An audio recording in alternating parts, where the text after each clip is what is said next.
Magandang umaga mga kabay. Meron na po tayong approve dito ngayon mga kabay. Bali yung job order niya 389190 dito 5144 rotary hammer mga kabay. So ang papalitan mga kabay, selector is a holder tool, spindle, gear, o-ring, tsaka 4 pieces na steel ball. Ayan. So yan mga kabay, samahan nyo po ako. Ito po yung unit mga kabay na papalitan natin. Ayan. Yun yung papalitan ng pyesa. So ito po yung lever, gear, o-ring, spindle. Ito yung mga kabay, spindle. Tapos yung 4 na piraso na steel ball. Ayan. Tsaka holder tool. Ayan. So samahan nyo po ako mga kabay, kakabit natin. So ayan na mga kabay. Uunahin natin yung spindle mga kabay. Ito po yung bagong spindle. Ito yung luma. Ayan. So kakabit na natin yung spring. Ayan po. Ganun lang po siya pagkabit. Washer muna. Tapos spring. At syempre yung gear. Ayan. May ano naman yan mga kabay. May kanal eh. So iikot nyo lang yan mga kabay. Pag pumasok yun na yun.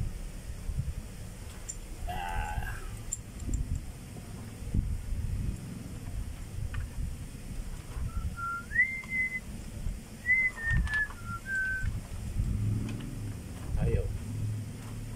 Loko to ha.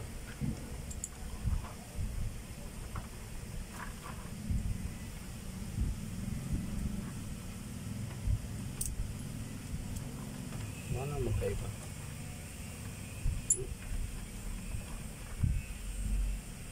Hindi, ganito.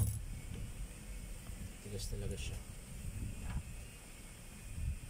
So yan mga kabay, ayaw pumasok. Bakit kaya? Okay naman yung tapyas ng mga kabay.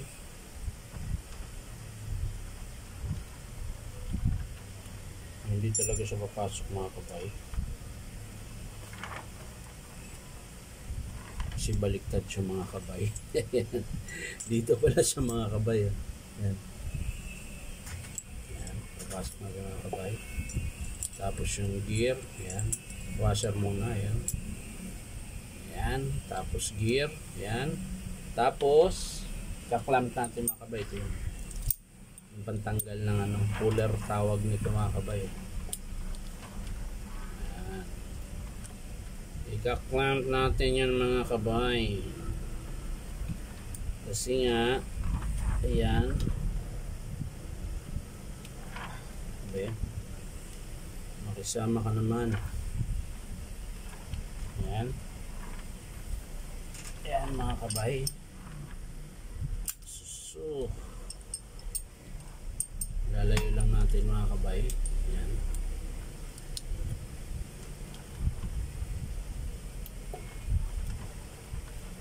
Medyo tsagaan lang talaga itong mga kabay kasi nga gumagalaw. Ayan.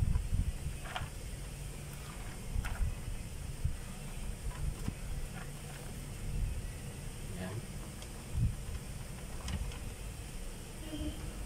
Tapos kunting angat para dadaan mamaya yung circlip.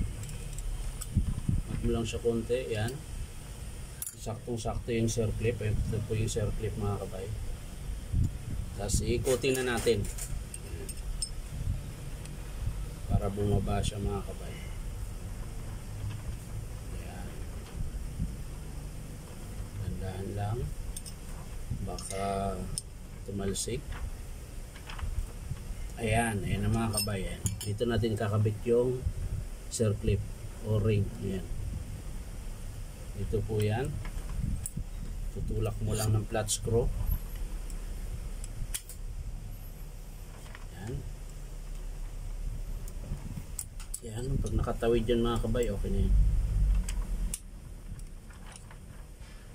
Kabilaan lang. So ayan mga kabay, nakabit ko na. Pwede mo na itong i-release. So yan na yan mga kabay. So next, ano na kasunod mga kabay? Ito.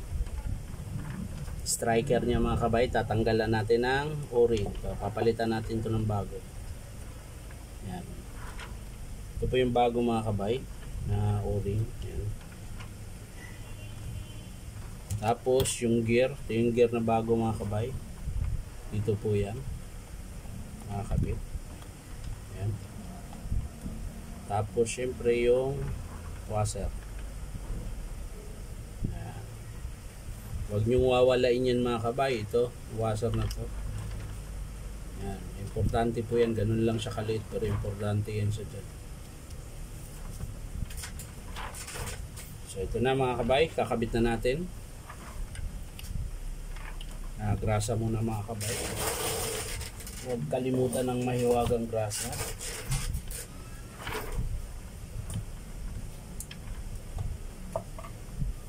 Ganun pa rin mga kabay, pakunti-kunti lang. Yan. Tapos yung striker. Yan. Tapos lagyan mo na rin yan mga kabay. Yan.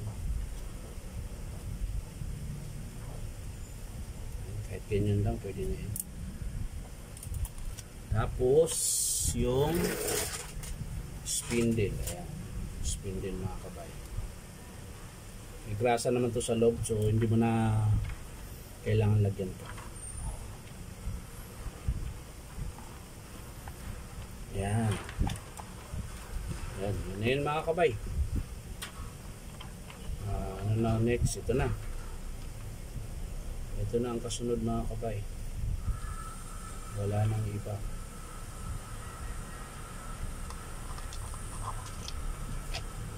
Oh, ha? Kunting pukpok mga kabay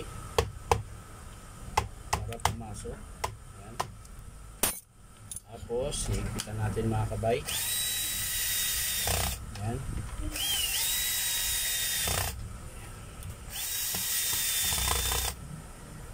Kulang po siya ng tornilyo, hanapan ko na lang mamaya. Tapos syempre ito, lagyan mo rin siya ng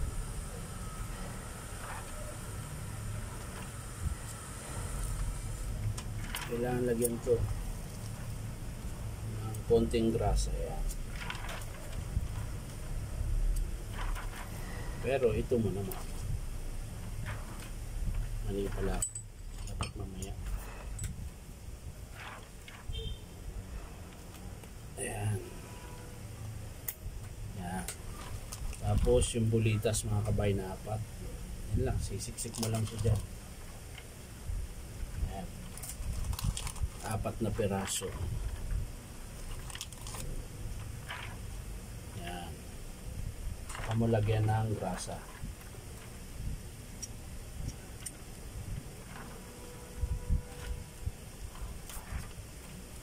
Konti lang mga kabay. Saka mo ikakabit yung tool holder. Ayan mga kabay.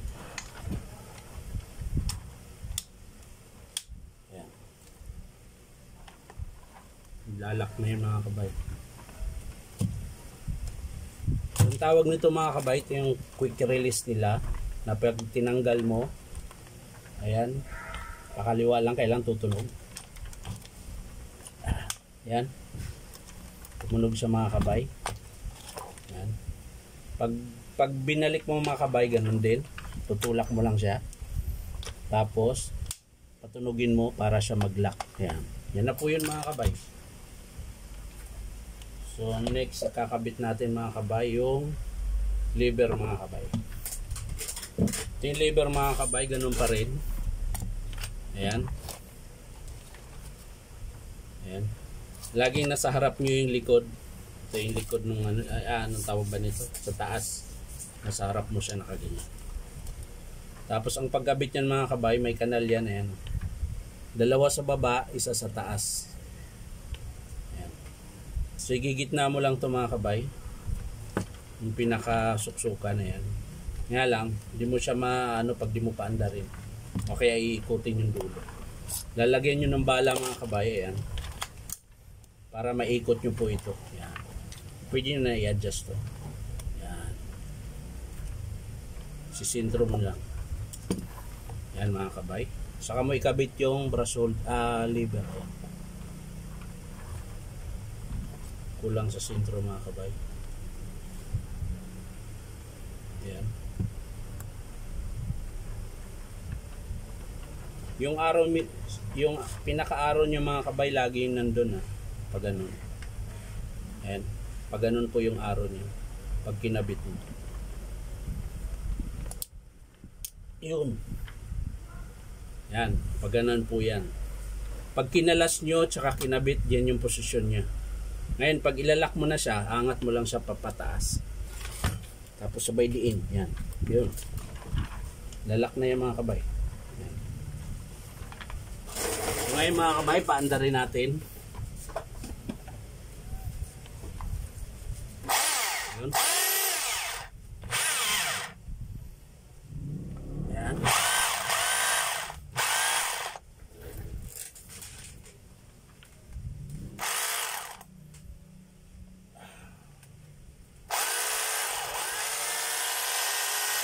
Yan po yung hammer mga kabay Pag chipping, pababa. Ayan. Yun yung gumagana pero di siya naikot. Pero ito pumapalo. Ayan.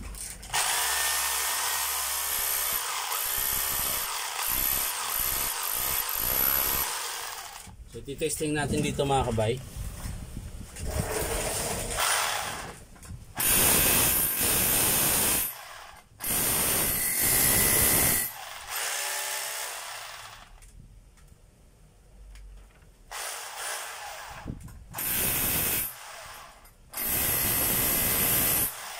Yun po yung hammer. Ito po yung drill mga kabay.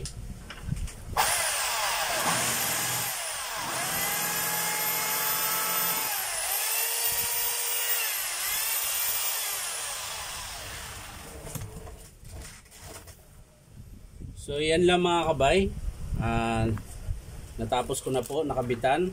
Bali ang pinalitan mga kabay, ulitin ko lang, spindle, gear. Ito po yung gear. Yan. Tapos o-ring, tsaka lever. Yan. Tapos holder tool. Ayan mga kabay. Nabulol na naman ako mga kabay. So yan lang mga kabay. Maraming salamat. Bye bye.